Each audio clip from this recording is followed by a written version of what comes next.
Hi everybody, this is Dr. Chow here from Alice Vet. Today we're going to share about what is pancreatitis. So pancreatitis is the disease involving an organ called the pancreas. So the pancreas is the organ just behind the stomach. The pancreas actually produces enzymes to help with digestion of food.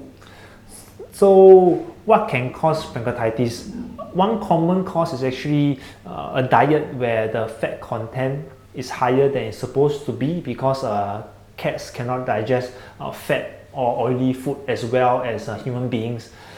Another type of pancreatitis is actually called idiopathic, meaning the pancreatitis just happen without any known cause.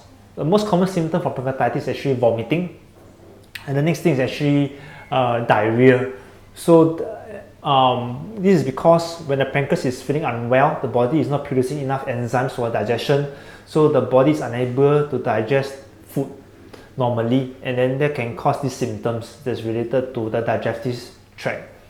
Another symptom, of course, is a lack of appetite. So the main key things is vomiting, diarrhea, reduced appetite, and also pain. But pain, as we all know, can be quite subtle in cats, and it can be quite hard to diagnose pain. So the first 3 pointers are the most common things that we look out for. How do we diagnose pancreatitis? So the main thing is, for a cat that comes in with vomiting or diarrhea, usually what we do is we try to make sure there's not other common diseases like stomach worms or diet sensitivities, like some cats sensitive to a specific diet. Then if we rule out other common causes, then the next step is actually a blood test. There's a specific blood test to test for pancreatitis, and the good news is that it is very accurate. So if it's negative, then we do know that it is not pancreatitis causing all these symptoms. And then if it comes up positive, then we will proceed to treatment. For the management of pancreatitis, what happens is, because the pancreas is supposed to produce enzyme to help with digestion, so to treat the disease, we provide the body with this specific enzyme to help with digestion of food. And then the next thing is also pancreatitis can be painful in some patients, so we give a painkiller to help the cat feel better, and also prevent the cat condition of getting worse, because sometimes when the cat is feeling painful, they tend to eat less. The next thing is also hydration. If the cat is still drinking water by himself or herself, that is still okay. But sometimes there are some cats that, because of the discomfort and the pancreatitis, they stop drinking water, they can get severely dehydrated. So in those cases, sometimes the cat needs to be on a drip. There are also some conditions where once we start on the medicine for pancreatitis, unfortunately the symptoms are still not resolving.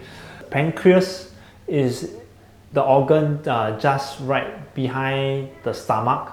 So in cats, sometimes the pancreatitis can be so severe that it affects other organs near the pancreas, namely the gallbladder and the liver. So in some conditions, when we start on the medication for pancreatitis, if we are not seeing the improvement that we are expecting to see, the next step is actually ultrasound to check all the other neighboring organs to make sure that they are also okay. Because sometimes it may be because the liver is also injured as well, then you need to start liver medicine. Generally speaking, the prognosis for pancreatitis is good as long as we start treatment early. Sometimes, unfortunately, if we start treatment late, it can be life-threatening.